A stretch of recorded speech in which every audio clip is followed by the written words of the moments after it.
You're listening to Puff Digital's Into the Weeds podcast, brought to you in part by Puff Puff Posts and HigherMentality.com.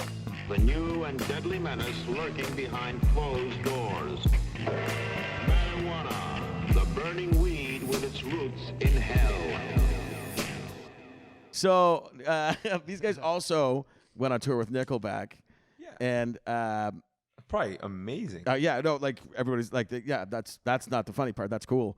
The funny part is that through hanging out, Bliss went to Cabo to chat. So tell this story. Okay, so first of all, Nickelback, we've had the same agents as them everywhere in the world forever. So they knew about the band really early on because, like, I think Ryan, the guitar player, got into it and was like always playing it, and the other guys were like, "Yeah, this is good shit," you know. And then we got on tour with them, you know, and we went to the first time we played was Australia, and Australia is a little weird because you're just flying every other day, and it's like, you know, there's only, let's call it 7 shows maybe of the whole tour, right? Yeah. So it's not that long or whatever. But that was a fun hang. I didn't party at the Four Seasons bar with Chad and Steve and Marv when they like basically drank like $20,000 worth of wine and like got so hammered and was like, wasn't there a scenario in that when they're like,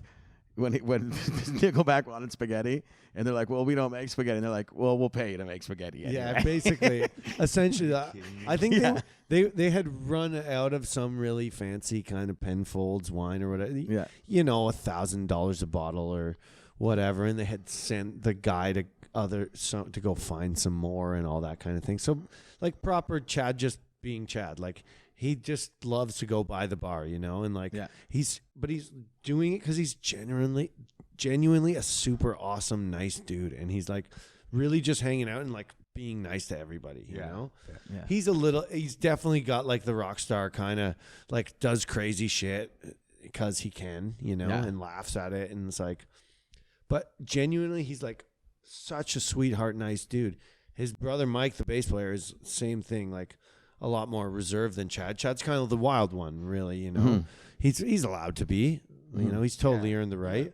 But every single guy in the band is like really the sweetest, genuine, nice people. Like, and so we did a Euro tour with them that was like 2 months. It was like so long, and we just spent so much time and really made good friends with the crew, all their crew guys and them, and it was this like awesome vibe. So we're basically like in the family kind of.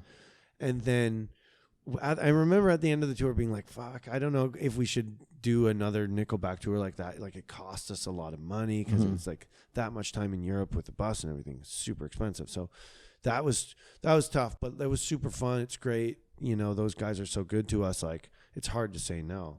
Like, actually, I should make note to say, like, in light of all these bands that we've ever toured with, Purple, Chains, everything, Nickelback treated us better than everyone. That's not to say the other guys didn't treat us. They never treated us bad. Yeah. It's not coming off like that at all. But Nickelback was just over the top. You know, they're just so much so that. Well, no, we were already friends, and like, it was a good year, and I think it was a year and a half later from that. So, you know, I don't think we might have played with them one time somewhere on a one-off thing, but really hadn't seen them much. And then we got an offer. Do you guys want to do Vegas with Nickelback? They're doing a little residency where it's like 5 shows at the Hard Rock across 2 weekends.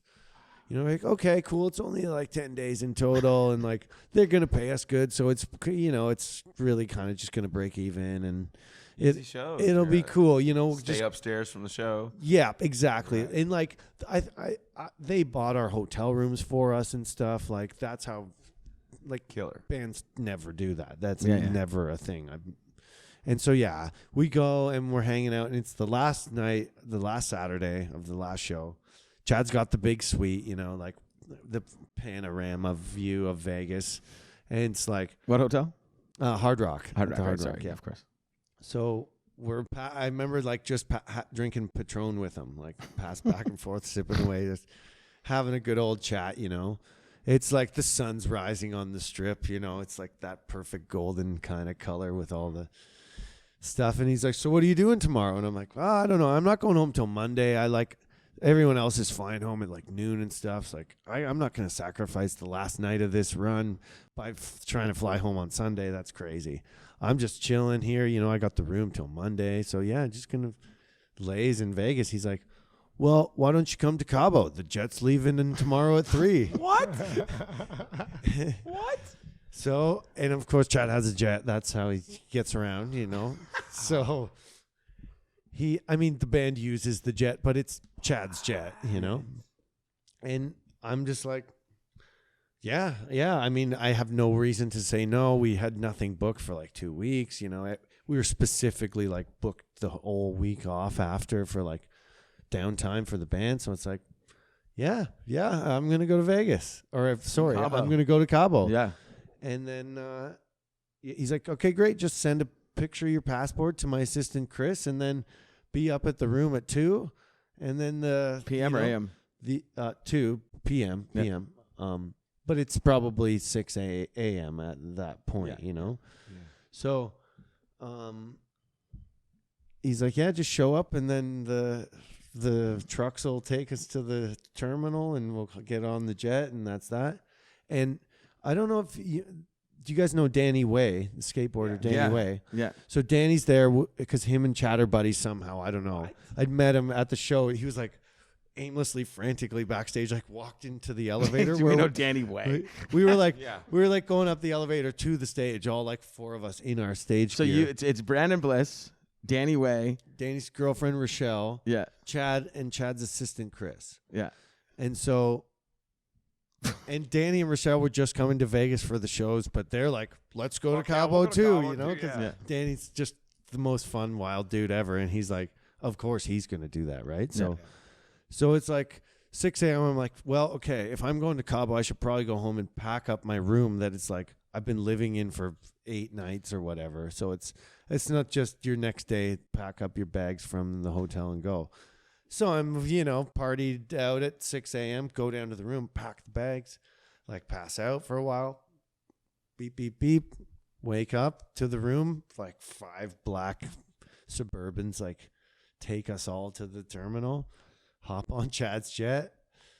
I remember the pilot was like, who's got the credit card? I need the credit card. I got to pay for the terminal. I got to pay for the fuel. Like, he's like, you guys like, get on the jet and stuff, but give me the credit card. Like it was kind of funny. It wasn't like, welcome guys, all, you know, like velvet rope stuff. Like but it was a private jet. It was not shabby in any way, but it sounds amazing. But you know, the private terminal in Vegas is just like chaotic. There's just, you know, imagine the kind of people that fly in private there. Oh, so I can't. Kind of, we're just like, get on the jet. And like once we were on the jet, it was awesome. We're like just flying with the sunset, you know, down to like Baja, California. And how many people could this jet? Like, it's full on like Tony Stark fucking good no, looking. It's you could probably only get, I think it was like 8 max on it. That's bullshit. 8-person jet. I thought this was a private fucking jet, dude. Yeah. Ugh. This story's over, dude. Yeah, I know. That's amazing. And so did you? So great. Partying on the jet? Yeah, of course we were drinking a bit, but everyone was kind of like hurting. Yeah, and like, I actually Chad was like playing a bunch of Avril's like new mixes. Like, because he would have been with Avril at the time. No, he wasn't with her, but they were really tight. Like they're still really tight. Like they're buds. And he's like was helping her with songs and stuff. So he was playing a bunch of these like new mixes and like her getting her album ready and stuff like that. Mm-hmm. So that was kind of a cool insider thing. Yeah. Danny was just partying like straight through the whole thing. Like rage partying, drinking, just not. Yeah, kind of. Yeah. I think he's like has painkiller. Yeah, sure. Too, he's maybe. Yeah, like, but he also has muscle stuff. Like he is like the big ramp dude. Like he's like so. I don't know. I think that would help him because all the rest of us kind of passed out near the end of the jet ride, but I don't think Danny did. Yeah. So when you land in Cabo. What's this like? What's the greeting like? So there's this guy, I forget his name, but he's like, he owns this limo company in Cabo, and he's like has a fleet of stuff, but he always goes to pick Chad up. I wish I knew his name because he's such a wicked dude. Like just joking around and smiling and laughing, but like got that real makes you feel executive kind of vibe, you know.